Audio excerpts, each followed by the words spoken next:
कृष्णपृष्ठाय भूतले नमस्ते सारस्वती देवी गौरवाणी प्रचारिणी शेषशून्यं जय श्री कृष्ण चैतन्य प्रभु नित्यानंद श्री अद्वैत गदाधर श्रीवासादि गौर हरे कृष्ण कृष्ण कृष्ण हरे हरे हरे राम हरे राम। कल हमने जहाँ पे एंड किया था वहां से मैं क्विकली स्टार्ट करता हूँ जिससे कि हम इंट्रोडक्शन कंप्लीट कर सकें। Then we can move for chapter 1. Just save the screen.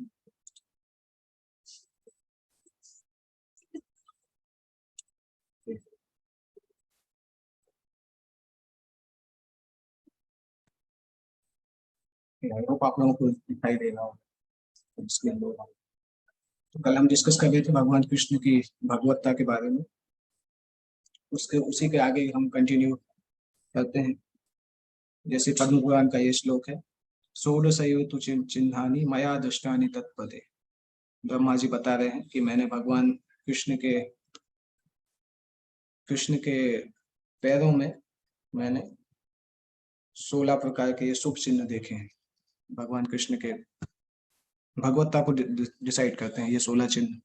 ये पूर्ण पुरुषोत्तम भगवान के उसमें पदों में पाए जाते हैं। तो ब्रह्मा जी इसको बता रहे हैं। इसके आगे उसी के आगे चल रहा है, कृष्णाख्यम तु परम ब्रह्म भुवि जातम न संशयः द्वयं वा अथ त्रयं वा अथ चत्वारः पंच पंचचैव च दस्यन्ते वैष्णव श्रेष्ठ अवतारे कथंचन। ब्रह्मा जी नारद मुनि को बता रहे हैं कि भगवान कृष्ण ही परम पुरुषोत्तम भगवान है, इसमें कोई संदेह नहीं है। भगवान के कई अवतारों के चरण कमलों पर 2, 3, 4 या 5 शुभ चिन्ह उपस्थित हो सकते हैं, लेकिन सभी 16 चिन्ह केवल श्री कृष्ण के चरण कमलों पर मौजूद है। श्रीमद् भागवत में भी इस प्रकार से आता है, भगवान कृष्ण के चरण चिन्ह, और चैतन्य चरितामृत में भी आता है कि पूर्ण पुरुषोत्तम भगवान कृष्ण के चरणों में सारे के सारे चिन्ह मौजूद होते हैं, जो कि सुप्रीम पर्सनालिटी ऑफ गॉडहेड के लिए होते हैं। इसी तरह से मार्कंडेय पुराण में आता है, मार्कंडेय मुनि भगवान की भगवत्ता को स्थापित करते हैं। ये जो चित्र है बहुत प्रसिद्ध चित्र है, जब भगवान वट वृक्ष के पत्ते पे छोटे बालक के जैसे रहते हैं और प्रलय के जल में मार्कंडेय मुनि उस छोटे बालक के दर्शन करते हैं।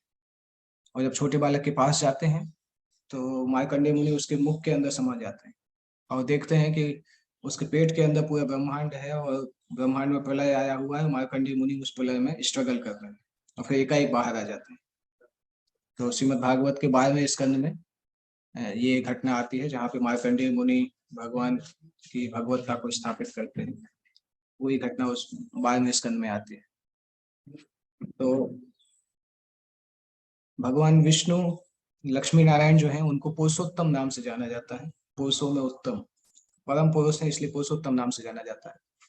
भगवान रामचंद्र जी जो है वो मर्यादा पुरुषोत्तम के नाम से जाने जाते हैं, क्योंकि उन्होंने संसार में मर्यादा को स्थापित करने के लिए अवतार लिया था। और भगवान कृष्ण पूर्ण पुरुषोत्तम नाम से जाने जाते हैं या लीला पुरुषोत्तम नाम से जाने जाते हैं, क्योंकि भगवान कृष्ण की का उद्देश्य था ये सिद्ध करना कि मैं पूर्ण पुरुषोत्तम भगवान हूँ। इसलिए भगवान कृष्ण इस संसार में अवतरित होते हैं। और भीष्म देव जब अपनी सैया पे रहते हैं तब भीष्म देव स्थापित करते हैं कि कृष्ण मूल विष्णु है। एक श्लोक के द्वारा ये श्लोक है जो श्रीमद् भागवत के 9वें स्कंद में 9वें अध्याय में आता है, पहले स्कंद के 9वें अध्याय में। एष वै भगवान साक्षात् आद्यो नारायण पुमान् मोहयन् मायया लोकम गूढ़श्चरति वृष्णिषु।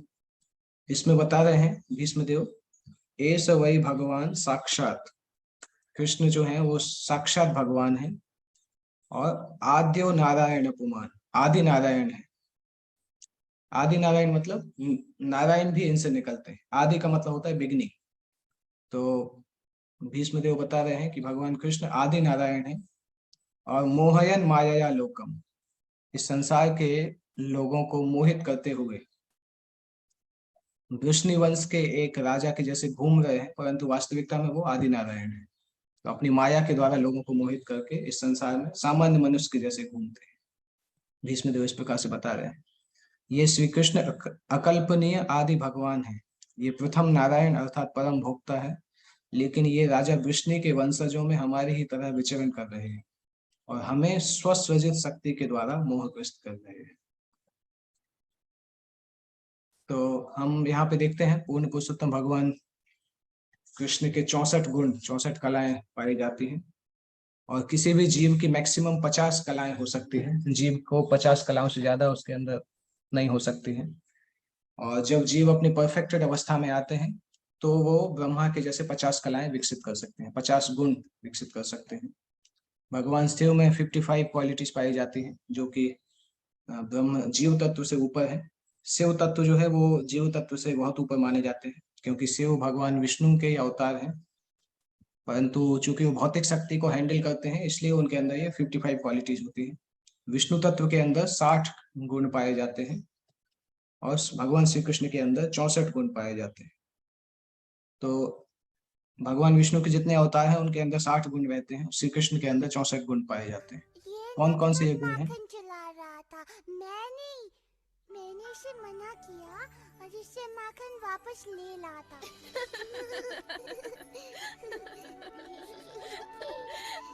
तो ये गुण है भगवान के। एक तो अद्भुत लीलाएं जो हैं उसको लीला माधुरी बोला जाता है।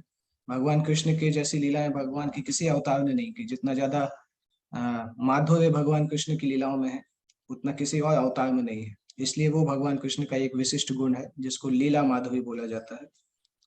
नेक्स्ट आता है भक्त माधुरी।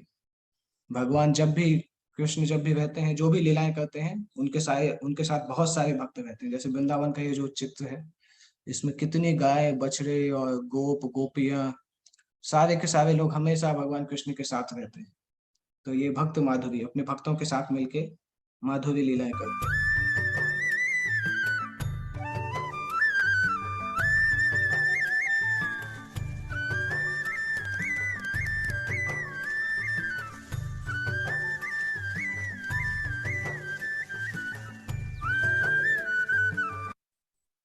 ये तीसरा है वेणु माधुरी। भगवान जब अपनी वेणु बजाते हैं तो श्रीमद् भागवत में दसम स्कंद में एक जगह पे आता है कि भगवान की वेणु सुनने के लिए नदी का जल रुक जाता है और वेणु की मधुरता से पत्थर पिघल जाते हैं। तो जो लिक्विड है वो सॉलिड बन जाता है, सॉलिड लिक्विड बन जाता है। इसी तरह से जो लोग अपना कार्य करना भूल जाते हैं, पूरा ब्रह्मांड स्टैंड स्टिल हो जाता है भगवान की वेणु की आवाज को सुनने के लिए। तो ये तीसरा है वेणु माधुरी। चौथा है रूप माधुरी। भगवान कृष्ण के बारे में बोला जाता है कंदर्प कोटि कमनीय विशेष शोभा। लाखों करोड़ों कामदेव भी जिनको देख के मोहित हो जाते हैं, वो भगवान कृष्ण के लिए बताया जाता है। तो ये चार जो भगवान कृष्ण के गुण हैं, इन गुणों के कारण उनको पूर्ण पुरुषोत्तम भगवान माना जाता है। यहाँ पे देखना होगा कि ये चारों के चार गुण जो हैं ये वास्तविकता में भगवान की लीलाओं के हिसाब से हैं। हम यहाँ पे इस प्रकार से कंपैरिजन नहीं कर रहे हैं कि कौन बड़ा है कौन छोटा है, परंतु भगवान जिस प्रकार से लीलाओं का अवसर देते हैं, लीलाएं दिखाते हैं और भक्तों को अवसर देते हैं उन लीलाओं में पार्टिसिपेट करने का, उसके आधार पे इन रसों को डिफाइन किया जाता है। कई बार लोग बोलते हैं कि आप भगवान में भेद कर रहे हैं। नहीं, हम भगवान में भेद नहीं कर रहे हैं। भगवान कृष्ण विष्णु राम एक ही व्यक्ति है। इसलिए ये उदाहरण दिया जाता है कि जब भगवान ऑफिस में होते हैं तो विष्णु जैसा कार्य करते हैं और जब घर में होते हैं तो कृष्ण के जैसे रहते हैं। तो सेम व्यक्ति है, परंतु उनकी लीलाओं में जितनी इंटीमेसी होती है और भक्तों को जितना मौका देते हैं लीलाओं में पार्टिसिपेट करने का, उसके आधार पे उनके क्वालिटीज डिसाइड होती है। इसलिए ये जो चार क्वालिटीज भगवान कृष्ण की हैं ये उनको पूर्ण पुरुषोत्तम भगवान बनाती है। और वो कई लोग सोचते हैं कि भगवान जब मानव रूप में आते हैं तो मनुष्य जैसा शरीर मिलता है, और यहाँ पे है कि भगवान मानव रूप में भी आते हैं तब भी उनका दिव्य स्वरूप होता है, क्योंकि भगवान कभी बुढ़े नहीं होते। आपने देखा होगा महाभारत युद्ध में भगवान की एज बहुत ज्यादा थी परंतु तब भी भगवान वृद्ध नहीं थे, 16 साल के जैसे ही लगते थे। सारे के सारे देवतागण उनके अधीन हैं और कल हमने देखा था कि भगवान के पास 6 ऐश्वर्य पूर्ण रूप से हैं। और भगवान श्री कृष्ण के 4 गुण हैं जो भगवान विष्णु में भी अनुपस्थित हैं। श्री कृष्ण सभी अवतारों के स्तोत्र हैं। ये श्रीमद् भागवत में हमने कल देखा था, एते चाम सकला पुंसा कृष्णस्तु भगवान स्वयं। इसलिए भगवान कृष्ण को पूर्ण पुरुषोत्तम कहा जाता है। तो ये ये थोड़ा इंट्रोडक्शन है जो कि भगवत गीता स्टार्ट करने के पहले हमें समझना चाहिए। इसके साथ साथ भगवत गीता में 5 मुख्य सिद्धांत जो है, ईश्वर, जीव, काल, ईश्वर, जीव, प्रकृति, काल और कर्म, ये 5 सिद्धांत पूरे भगवत गीता में बिखरे हुए हैं अलग अलग अध्यायों में। पर ये 5 टॉपिक ऑफ डिस्कशन है भगवत गीता के अंदर। एक तो ईश्वर, ईश्वर का मतलब होता है नियंता, जो कि संसार को बनाने वाले हैं, संसार को नियंत्रित करने वाले हैं, उनके बारे में वर्णन श्रीमद् भगवत गीता में दिया गया है। और ईश्वर के बाद नेक्स्ट आता है जीव। जीव मतलब हम सभी लोग जो कि भगवान के अंश रूप हैं, वो सभी जीव तत्व में आते हैं। और भगवान की 2 प्रकार की प्रकृति होती है, एक प्रकृति भौतिक प्रकृति जिसमें हम सभी रहते हैं, एक आध्यात्मिक प्रकृति। भौतिक प्रकृति अपने आप में बहुत बड़ी है, कितने ब्रह्मांड है किसी की कोई तुलना नहीं है। अभी साइंटिस्ट प्रयास कर रहे हैं इसी ब्रह्मांड के अंदर चंद्रमा तक जाने का, परंतु ये ब्रह्मांड तो बहुत छोटा है। भागवत में आता है कि ये तो सबसे स्मॉलेस्ट ब्रह्मांड में से एक है। तो ऐसे कई ब्रह्मांड है और ये सब कुछ मिला के भौतिक संसार बनता है, और इससे 3 गुना ज्यादा आध्यात्मिक संसार। तो 2 प्रकार की प्रकृति पाई जाती है, जो भगवान की आध्यात्मिक शक्ति में रहते हैं वो आध्यात्मिक प्रकृति होती है, वैकुंठ लोक आध्यात्मिक प्रकृति में आता है, और ये भौतिक संसार भौतिक प्रकृति में आता है। तो इसके बारे में, इनके गुणों का वर्णन, कैसे भौतिक संसार से मुक्ति पॉसिबल है, ये सब कुछ वर्णन गीता में आता है। ईश्वर का वर्णन, जहाँ पे ये डिस्कशन होता है कि सारे जीव कुछ लिमिट तक ईश्वर हैं, क्योंकि ईश्वर का मतलब कंट्रोलर। कोई व्यक्ति अपने घर को कंट्रोल करता है, कोई स्टेट को कंट्रोल करता है, कोई देश को कंट्रोल करता है, परंतु परमेश्वर जो है वो सभी पूरे ब्रह्मांड को सबको कंट्रोल करते हैं, पूरे क्रिएशन को कंट्रोल करते हैं। तो इसलिए भगवान को पूर्ण पुरुषोत्तम परमेश्वर कहा जाता है। तो ईश्वर, जीव, प्रकृति, काल, काल का मतलब समय शक्ति। ये भौतिक संसार समय के अधीन है, समय के साथ साथ सारी चीजें बनती बिगड़ती रहती है। तो इस तत्व समय शक्ति का वर्णन, काल तत्व का वर्णन भी गीता में आता है। और 5वां है कर्म। कर्म के बारे में भगवान ने बहुत एक्सटेंसिवली भगवत गीता में अलग अलग अध्यायों में बताया है। कर्म का मतलब जीव काल के प्रभाव में जो क्रियाएं करता है उसको कर्म बोलते हैं। और ये कर्म भी 3 गुणों के प्रभाव में होते हैं। कोई सत्वगुण में होता है तो पुण्य कार्य करता है, रजोगुण और तमोगुण में रहता है तो पाप कार्य करता है। और जिस प्रकार से वो कर्म करता है और वैसे उसको डेस्टिनेशन मिलते हैं। और ये कर्म चक्र के आधार पर व्यक्ति को अलग अलग योनिया में जन्म लेना पड़ता है। और साथ साथ 13वें अध्याय में भगवान बताते हैं कि किस प्रकार से कर्म करो कि मुक्ति को प्राप्त करें। तो वही कर्म बंधन का कारण भी हो सकता है, और सेम कर्म मुक्ति का कारण भी हो सकता है। ये गीता में क्लियरली बताया है कि किस प्रकार से ऐसा कर्म करें जिससे कि मुक्ति की प्राप्ति हो। दिव्य कर्म, कर्म योग, भक्ति उन्मुख कर्म, इनका वर्णन आगे के अध्यायों में आएगा।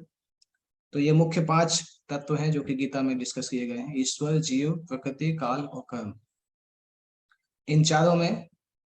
इन 5 में ईश्वर, जीव, प्रकृति और काल ये तो सनातन है, शाश्वत है। परंतु कर्म शाश्वत नहीं है, क्योंकि कर्म परिवर्तित हो सकते हैं। इन 4 के प्रभाव से कर्म कभी अच्छा भी हो सकता है, कभी कर्म खराब भी हो सकता है, और कर्मों के फल को भी चेंज किया जा सकता है। अगर कोई व्यक्ति भक्ति करता है तो कर्मों के फल को चेंज किया जा सकता है। भगवान उसके कर्म फल को माफ कर देते हैं, उसको मुक्ति प्रदान करते हैं। जैसे जैसे व्यक्ति भक्ति में शुद्ध होता जाता है वैसे वैसे उसके पुराने कर्मों का फल भगवान खत्म कर देते हैं। तो मेनली इन 5 तत्वों के बारे में हम डिस्कस करेंगे। और कल से फिर हम भगवत गीता का पहला अध्याय, पहला श्लोक, जो कि कुरुक्षेत्र के युद्ध स्थल में सैन्य निरीक्षण, ये पहला अध्याय है। और उसका पहला श्लोक धृतराष्ट्र और संजय के बीच में वार्तालाप चल रहा है, जिसमें धृतराष्ट्र संजय से पूछते हैं कुरुक्षेत्र के युद्ध स्थल में क्या हुआ। तो वो फर्स्ट चैप्टर है और पहला श्लोक हम कल स्टार्ट करेंगे। किसी को अगर कोई प्रश्न है अभी तो पूछ सकते हैं, अदरवाइज कल से हम स्टार्ट करते हैं पहला अध्याय।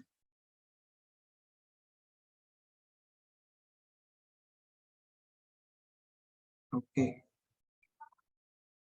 अगर कोई प्रश्न नहीं है so we can end here. Tomorrow we can meet same time. Hare Krishna. Shrimad Bhagavad Gita की जय। जगत गुरु श्री प्रभुपाद की जय।